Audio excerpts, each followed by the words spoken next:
In this video, I'm going to show you how you can deploy a VPS server and connect to it via SSH. Vultr is one of the most famous and powerful server providers out there, as it says global automated cloud infrastructure from the broadest array of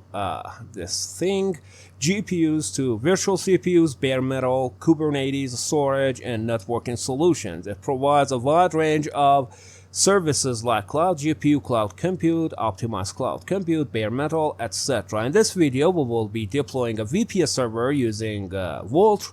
And the first step is, of course, going here, signing up a new account and logging into the panel. While you're doing it, I'll be logging into my account and we'll meet there. After logging into your account, you will see a panel like this with all of your VPS servers listed. To deploy a new server, you have an easy button here. So we click on this and start deploying our new server. The next page you see will provide you with a lot of options. Here you can choose the type of the server that you want. I picked this one for this tutorial, and underneath you have a lot of locations.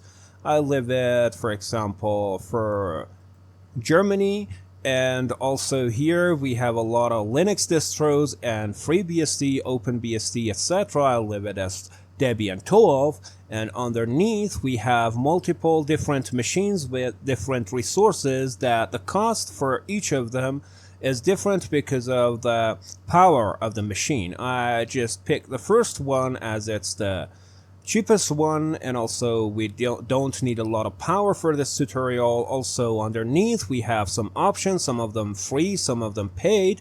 We can select or unselect them by clicking them this way.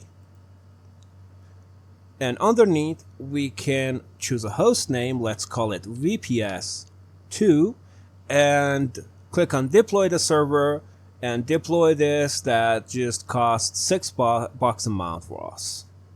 And when the server is deployed, you will see it in this list. You can click on its name and go to the details page. When you deploy the server and enter the details page, at the first minutes you may see some note like this. So if you see this, give it some time to finish the installation and setup and booting your system and make it ready for use. But in the meantime, you have access to IP address, username, and password. You can copy them by clicking these icons and save it somewhere safe for further usage.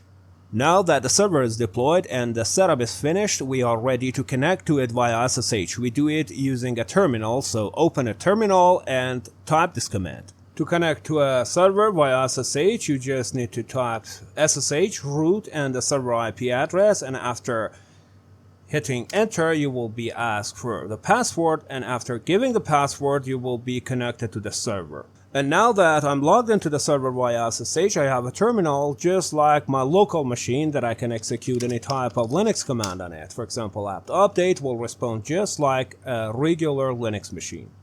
Now that we found how we can deploy a server and connect to it, it's time to see how we can destroy the server and remove it from our Vultr panel. Back to the server details page, we have some tools here. Using this tool, we can connect to the terminal and connect to the server via SSH. With this option, we can stop the server. With this one, we can restart it. With this one, we can reinstall the Debian on our server. And this one is the one that we want to click to destroy the server. By checking this and clicking on destroy server, the server will be removed from our panel. And this is how we can deploy a VPS server using Vultr service, connect to it via SSH, and destroy it if we didn't need it longer. Hope you liked this video. Stay tuned for more Linux, server, security, and programming tutorials, and until the next one, I bid you farewell.